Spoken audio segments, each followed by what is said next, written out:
हाँ, देखेंगे आज का जो क्लास है उसमें सल्तनत काल यानी कि 1206 से 1526 ईस्वी दिल्ली सल्तनत हम लोग जानेंगे।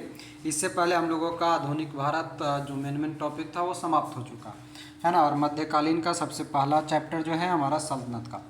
सल्तनत काल में सबसे पहला जो प्रश्न है उसको आंसर करेंगे। प्रश्न कहता है कि गजनी का वह प्रथम शासक कौन था जो खलीफाओं से सुल्तान की उपाधि धारण ग्रहण कर सुल्तान कहलाने वाला प्रथम शासक बना। महमूद गजनबी। हाँ, महमूद गजनबी जो था वो सुल्तान की उपाधि धारण करने वाला पहला शासक बना था। दूसरा है कि महमूद गजनबी के सभी आक्रमणों यानी कि 1000 से 1026 ईस्वी के बीच में सर्वाधिक महत्वपूर्ण आक्रमण कौन सा था। सोमनाथ मंदिर का आक्रमण जो कि 1025 से 1026 के बीच में। बाकी मुल्तान भटिंडा का आक्रमण 1004 में, नारायणपुर का आक्रमण 1002 में और कालिंजर का आक्रमण 1019 से 23। सब ऑप्शन के हिसाब से सारे याद रखेंगे। प्रश्न है कि महमूद गजनी के भारत पर आक्रमण का उद्देश्य क्या था। मध्य एशिया में एक बड़े साम्राज्य की स्थापना के लिए धन प्राप्त करना। आगे चौथा है कि महमूद गजनबी के भारत पर आक्रमण के समय भारत आए विद्वान अलबरूनी ने किस महत्वपूर्ण ग्रंथ की रचना की। अलबरूनी का रचना बताएंगे। किताब उल हिंद। सही सही आंसर बताइएगा, ठीक है, हम आंसर नहीं देख रहे हैं। आगे चलिए, दिल्ली सल्तनत की दरबारी भाषा था। दिल्ली सल्तनत की दरबारी भाषा हो जाएगा फारसी। अगला प्रश्न है कि आगरा नगर की स्थापना किसके द्वारा की गई थी। सिकंदर लोदी द्वारा 1504 में। प्रश्न है कि निम्नलिखित में से वह दिल्ली का सुल्तान कौन था जिसकी मृत्यु चौगान यानी कि पोलो खेलते हुए हुआ था। पोलो खेलते समय। कुतुबुद्दीन ऐबक का ऑप्शन नंबर ए हो जाएगा 1210 में। चलिए अगला प्रश्न है हमारा 8 नंबर। 8 नंबर कहता है कि कुब्बतुल इस्लाम मस्जिद का निर्माण किसके द्वारा किया गया था। कुब्बतुल इस्लाम कुतुबुद्दीन ऐबक के द्वारा। तराइन की पहली लड़ाई 1191 ईस्वी निम्नलिखित में से किसके बीच लड़ा गया था। मोहम्मद गौरी और पृथ्वीराज चौहान के बीच में तराइन की पहली लड़ाई 1191 में और दूसरा 92 में। अगला प्रश्न है कि निम्नलिखित में से किस खिलजी शासक ने दिल्ली के राज सिंहासन पर बैठने के लिए अपने ससुर की हत्या कर दी। अलाउद्दीन खिलजी ने अपने ससुर या चाचा दोनों था उसका हत्या कर दिया। रजिया सुल्तान किसकी बेटी थी। इल्तुतमिश की बेटी थी रजिया सुल्तान। ऑप्शन नंबर ए हो जाएगा। अगला प्रश्न हमारा 12 नंबर की मोहम्मद गौरी विजित प्रदेशों की देखभाल के लिए निम्नलिखित में से किस विश्वसनीय जनरल को छोड़कर गया था। कुतुबुद्दीन ऐबक को छोड़कर गया था, गुलाम था मोहम्मद गौरी का। किसके शासनकाल में सबसे अधिक मंगोल आक्रमण हुए।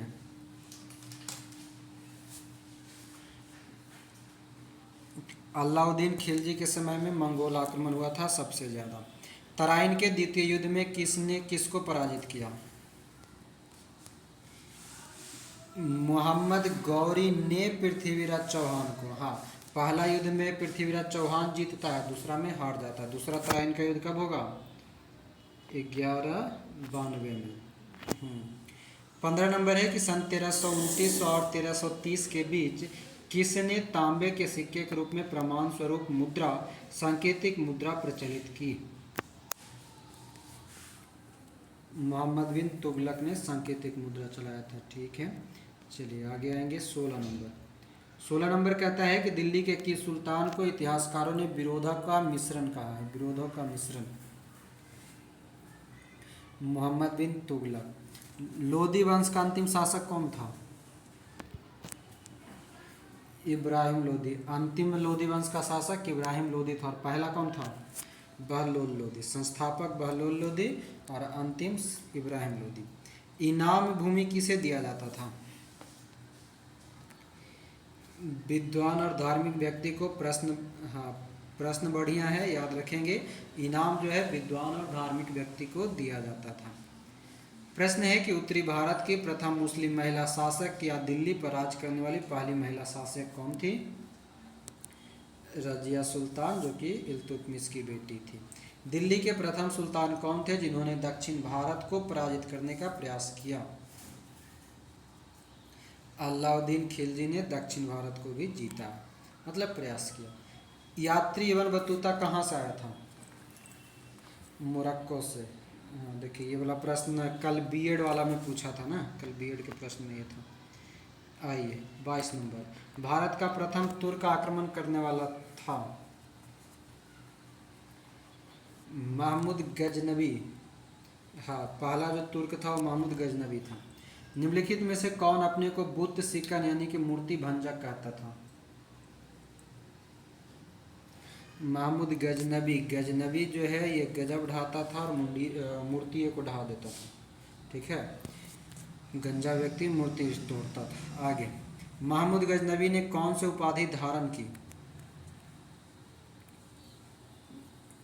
यामीन उद दौला और अमीन उल मिल्लत, यानी कि हाँ, यामीन उद दौला यानी कि साम्राज्य का दाहिना हाथ, और अमीन उल मिल्लत मुसलमानों का संरक्षक, ये दोनों कौन कहा जाता है?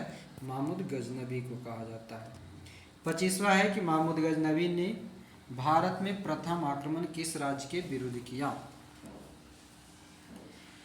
हिंदूशाही या ब्राह्मण शाही? महमूद गजनबी ने पहला आक्रमण हिंदूशाही या ब्राह्मण शाही के रूप पर किया था। हिंदूशाही राज्य की राजधानी कहाँ थी? 26 नंबर, उदभांडपुर या ओहिंद या बहिंद? हाँ, हिंदूशाही राज्य की राजधानी उदभांडपुर, ओहिंद और बहिंद था। महमूद गजनबी का भारत में अंतिम आक्रमण किसके विरुद्ध हुआ?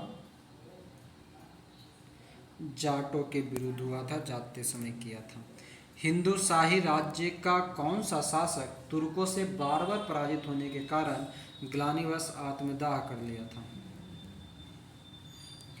जयपाल। जयपाल जो था तुर्क से बार बार हार जाता था, इसलिए उसने आत्महत्या कर लिया था, खुद को जला लिया था। 29 नंबर है कि महमूद गजनबी किस वंश का था? हमेशा पूछता है। यामनी वंश। हाँ, यामनी वंश से संबंध रखता है महमूद गजनबी। महमूद गजनबी के साथ भारत आने वाले इतिहासकारों में कौन शामिल नहीं था? बहुत ही बढ़िया प्रश्न है। शाहनामा का लेखक फिरदौसी। फिरदौसी जो था ये भारत नहीं था। अब यहाँ पर देखिए बहुत ही सारा प्रश्न है, हर एक 4 ऑप्शन यानी कि 8 प्रश्न, ठीक है। तो प्रश्न के अनुसार कि महमूद गजनबी के साथ भारत कौन नहीं आया था, तो शाहनामा का लेखक फिरदौसी। बाकी आया कौन कौन? तो अलबरूनी, उतवी और बैहाकी, ठीक ना। अब देखिए अलबरूनी की रचना है किताबुल हिंद, उतवी की रचना है तारीख़ यामनी, और बैहाकी का लेखक कौन है? तो तारीख़ सुबुक्तगी। तो यहाँ से हमको 4 गो लेखक और 4 पुस्तक के नाम भी मिल रहे हैं। शाहनामा के लेखक फिरदौसी, किताबुल हिंद का अलबरूनी, तारीख़ यामनी उतवी का, और तारीख़ सुबुक्तगीन बैहाकी का। तो ऑप्शन नंबर ए हमारा सही आंसर है। आगे आते हैं, प्रश्न हमारा 31 कि महमूद गजनबी के आक्रमण के परिणाम स्वरूप कौन सा शहर फारसी संस्कृति का केंद्र बन गया? लाहौर। महमूद गजनबी के समय फारसी संस्कृति का केंद्र लाहौर।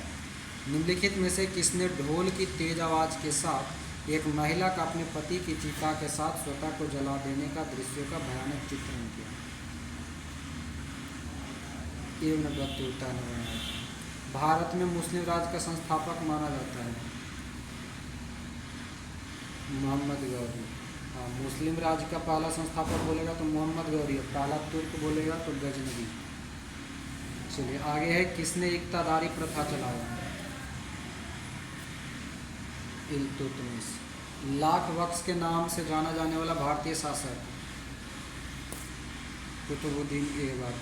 13वीं सदी में सेना का सर्वोच्च अधिकारी होता था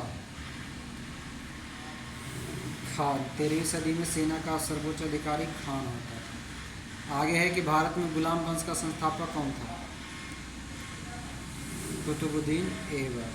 38 नंबर है, हाँ, कुतुब मीनार के कार्य को किसने पूरा किया?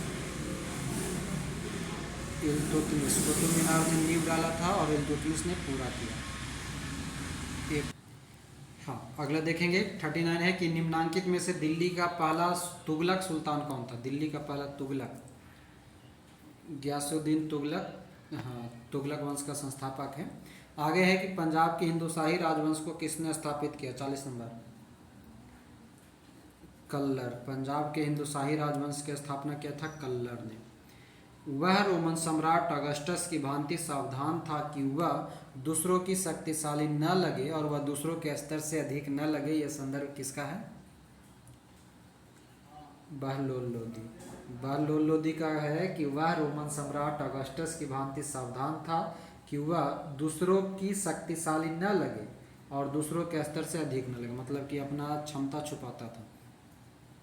42 नंबर, अल बरूनी किसके शासनकाल में इतिहासकार था, महमूद गजनबी, ऑप्शन नंबर ए।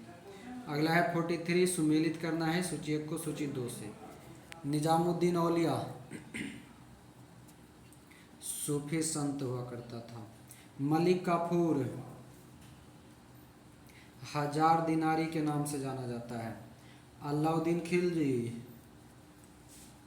नियंत्रित दाम एवं राशन की शुरुआत। जलालुद्दीन फिरोज खिलजी दास राजवंश उखाड़ फेंका, यानी कि 1 का 2, ऑप्शन नंबर ए, ठीक है। निजामुद्दीन औलिया सूफी संत था। मलिक काफूर 1000 दिनारी कहलाता है। अलाउद्दीन खिलजी नियंत्रित दाम व राशन की शुरुआत की और जलालुद्दीन फिरोज खिलजी दास राजवंश उखाड़ फेंका, यानी कि जो दास गुलाम वंश था उसको खत्म कर दिया। निम्नलिखित में से कौन सा शासक दास या गुलाम राजवंश से संबंधित है, ऑप्शन के अनुसार। इल्तुतमिश जो है दास वंश या गुलाम वंश का था। बाकी हुमायूं, अकबर, शाहजहां ये सभी अलग अलग वंश से हैं। आगे मुगल के अंतर्गत आता है। 45 नंबर है कि दक्षिण अफ्रीकी यात्री इब्न बतूता किसके शासनकाल में भारत आया था, मोहम्मद बिन तुगलक। महमूद गजनबी ने भारत पर कितनी बार आक्रमण किया, 17 बार।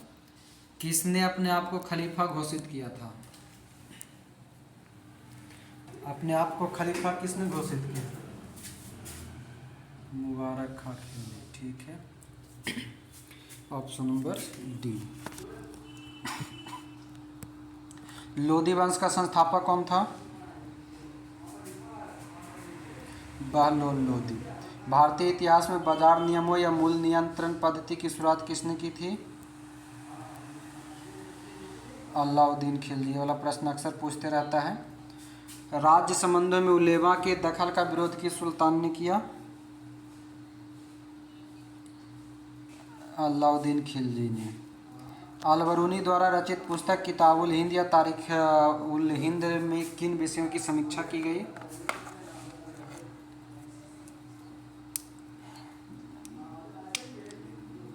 हाँ, यानी कि टोटल हो जाएगा सभी। 51 का डी, भारतीय गणित, भारतीय इतिहास, भूगोल, खगोल विज्ञान और दर्शन, ये सभी किताबुल हिंद या तारीख हिंद में मिलता। अल बरूनी का पूरा नाम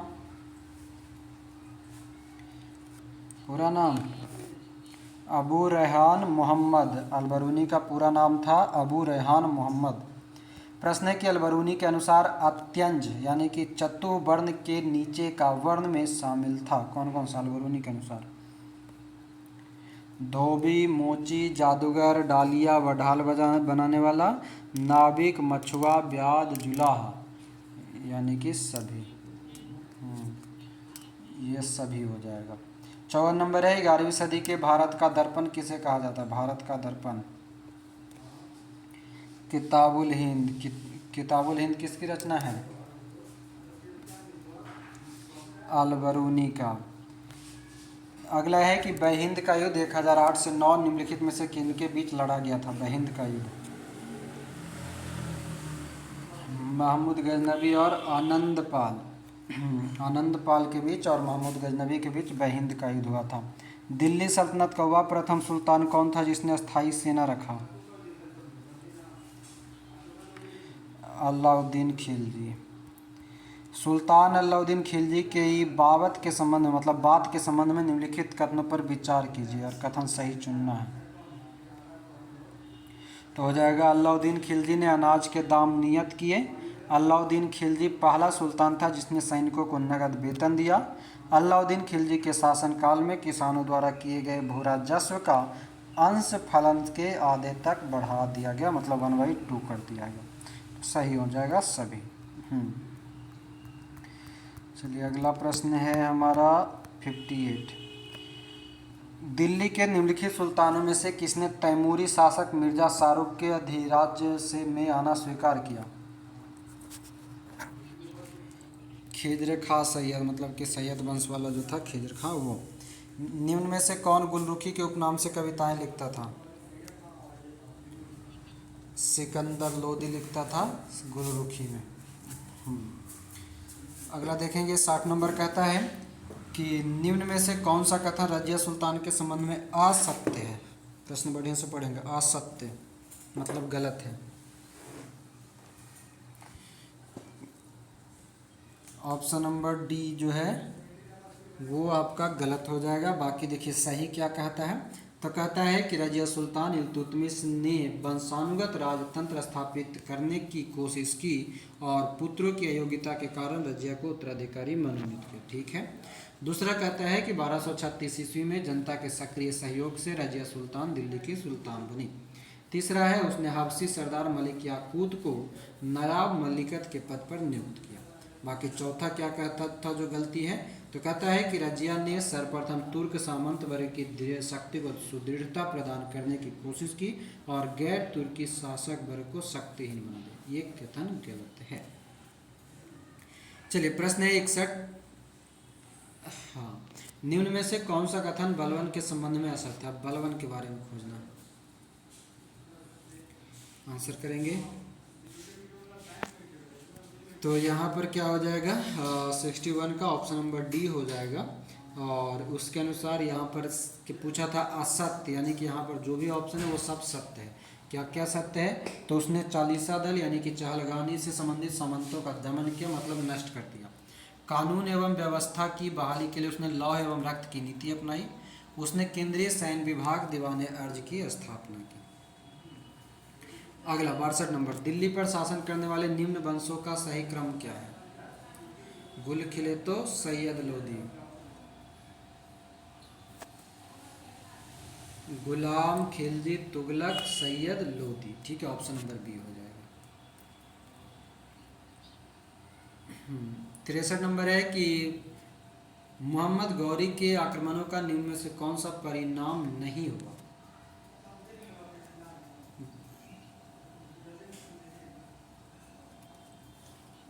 पंजाब से लेकर बंगाल तक फिर से उत्तरी भारत एक केंद्रीय सत्ता के अधीन हो गया, ये बात गलत है। बाकी सही क्या है, तो भारत से भू राजस्व से प्राप्त आर्थिक साधन अप्रत्यक्ष रूप से शासकों के हाथ में केंद्रित हो गया। और अगला कहता है उत्तरी भारत में एक नगरीय क्रांति का सूत्रपात। 64, तुर्कों द्वारा राजपूतों को पराजित करने के निम्न में से कौन कारण थे? तो सही आंसर हो जाएगा हमारा ऑप्शन नंबर सी 1, 2 और 3, यानी कि उनके समाज का पृथकतावादी एवं अनुदार होना और असमानता पर आधारित जाति व्यवस्था और विज्ञान एवं प्रौद्योगिकी की अवनति, ये 3 चीज सही है। अगला है 65 की गुलाम वंश के आरंभिक शासकों का निम्न में से कौन सा सही क्रम है? सोच के मारिएगा, जरा ध्यान से फंसाइएगा।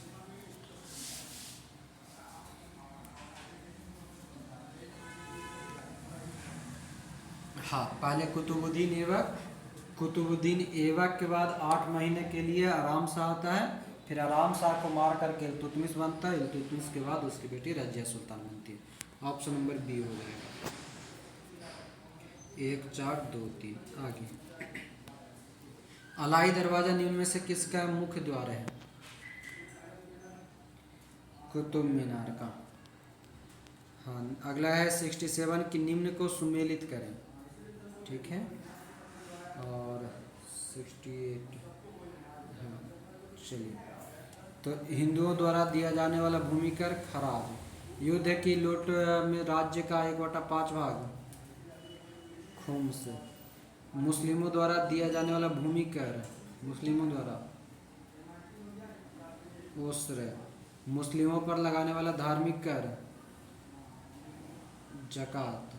हाँ, हिंदुओं पर दिया जाने वाला भूमि कर खराज, युद्ध में खम्स, मुस्लिमों पर द्वारा दिया जाने वाला भूमि कर उस्र, और मुस्लिमों पर लगने वाला धार्मिक कर जकात। ऑप्शन इसका इधर है 61। हाँ, 67 का ए नंबर ऑप्शन हो जाएगा। 68, इब्राहिम लोदी के बारे में क्या सत्य नहीं है, मतलब गलत चुनना है, तो इसका आंसर हो जाएगा सी। हाँ, इब्राहिम लोदी जो है महान निर्माता एवं कला का पुजारी, ये बात गलत है। बाकी था क्या, तो क्रूर एवं निरंकुश शासक था, अफगान अमीरों की खिलाफत करता था, दौलत खां ने काबुल के शासक बाबर को इब्राहिम लोदी को हराने के लिए बुलाया था। इतना सही है। 69, अमीर खुसरो के संबंध में निम्न में से कौन से कथन सत्य है। अमीर खुसरो,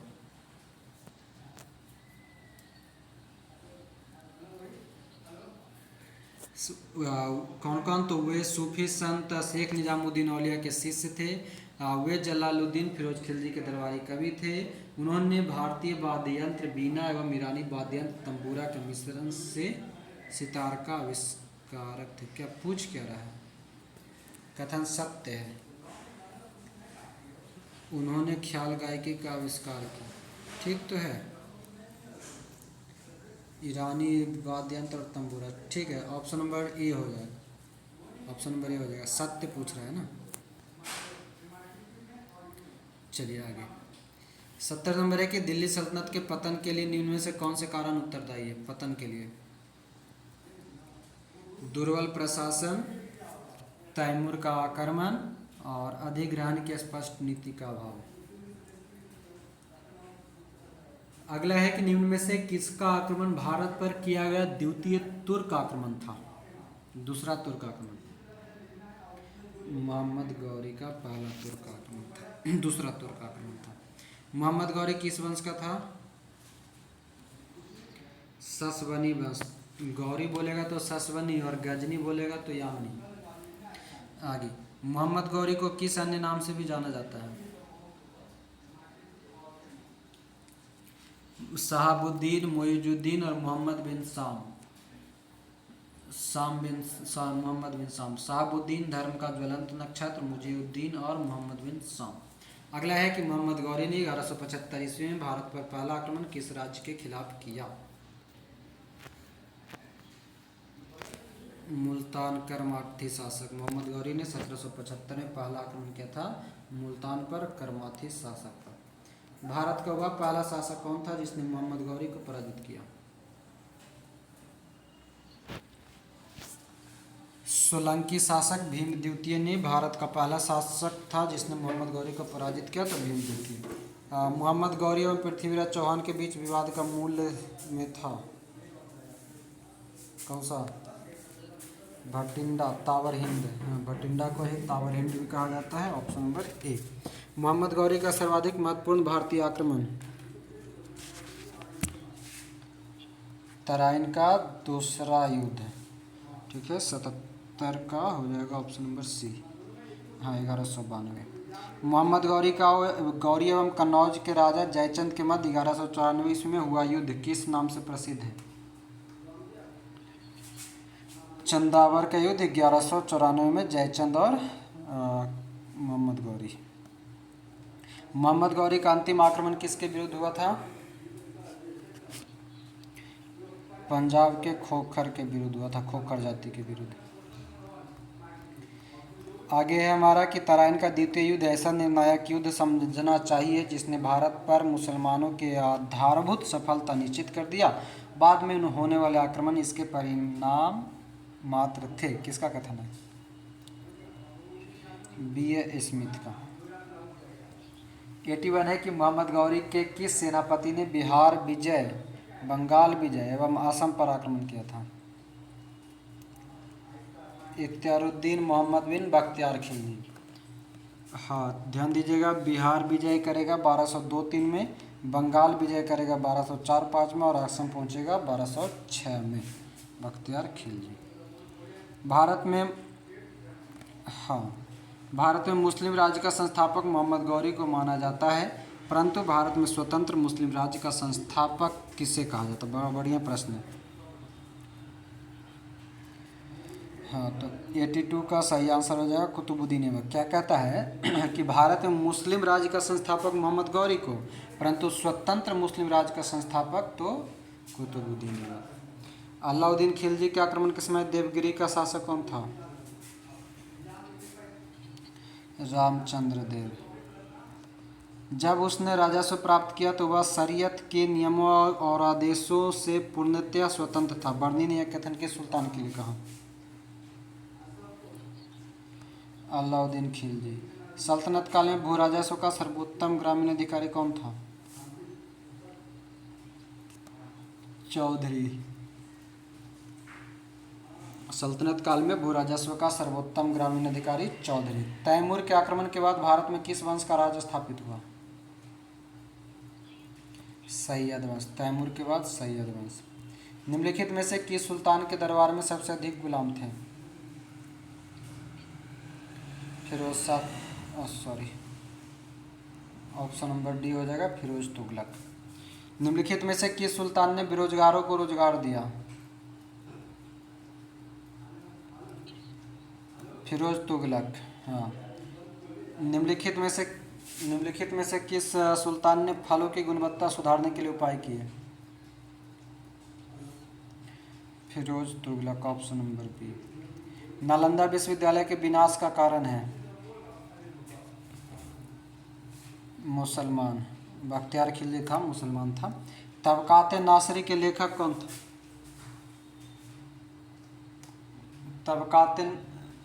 तबकात नासरी के लेखक मिनहाजुस सिराज। अलाई दरवाज़ा का निर्माण किस सुल्तान ने करवाया? अलाउद्दीन खिलजी। कुतुबुद्दीन ऐबक की राजधानी कहाँ थी? लाहौर। अलाउद्दीन खिलजी के प्रसिद्ध सेनापतियों में किसकी मंगोलों के विरुद्ध लड़ते हुए मृत्यु हुई? जफर खान। 94 का ए। आगे देखेंगे 95। निम्नलिखित में से कौन भूमि उत्पाद पर लगने वाले करों को इंगित करता है? खराज, खुम्स, उस्र और मुक्ताई। कौन सा? 1, 3, 4 हो जाएगा। खराज, उस और मुक्ताई। ठीक है। खुम्स से जो होता है वो भूमि पर नहीं है, ये किससे संबंधित है? खराज, लूट पर, लूट धन पर। हाँ। तुगलकनामा के रचनाकार कौन था? अमीर खुसरो तुगलकनामा। भारत में मोहम्मद गौरी ने किसको प्रथम अक्ता प्रदान किया था, मतलब गुलामी? कुतुबुद्दीन ऐबक को। किस सुल्तान के काल में खालिसा भूमि अधिक पैमाने पर विकसित हुआ?